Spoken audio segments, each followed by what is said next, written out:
बल्दिया उज़्मा के इजलास के दौरान साबिर चाउश ने पानी की किल्लत के मसले पर हंगामा किया। नांदेड़ शहर में इन दिनों शदीद आबी किल्लत पैदा हो गई है, जिसकी वजह से कारपोरेशन इंतजामिया 10 दिन में एक मरतबा आबी सरबराही कर रही है। हालांकि अभी विष्णुपुरी डैम और राशना नदी में वसी मकदार में आबी जखीरा मौजूद है। इसी मसले पर साबिर चाउश ने इजलास में सवाल उठाए और कारपोरेशन इंतजामिया को मामूल के मुताबिक 2 दिन के वक्फे से आबी सरबराही करने का मुतालबा किया। इसी तरह कारपोरेटर साबिर चाउश ने बीजेपी की अपोजिशन लीडर गुरप्रीत कौर सोढ़ी की जानिब से पेश किए गए तलाक सलासा बिल और 370 की मनसूखी के बारे में भी करारदाद पर एतराज़ जताया।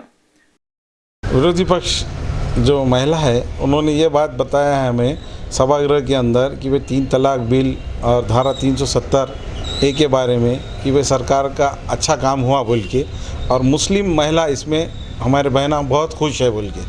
तो हमने उसका जवाब दिए कि भाई हमारे कोई मुस्लिम लोग खुश नहीं है उस पर, अलबत्ता नाराज़ है उसके ऊपर।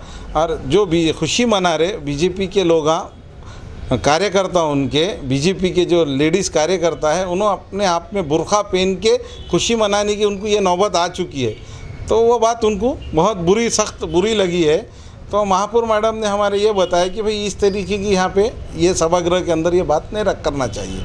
आजकल के अंदर इससे पहले कि नहीं, एक तो पानी का मसला भी दूर हो जाएगा।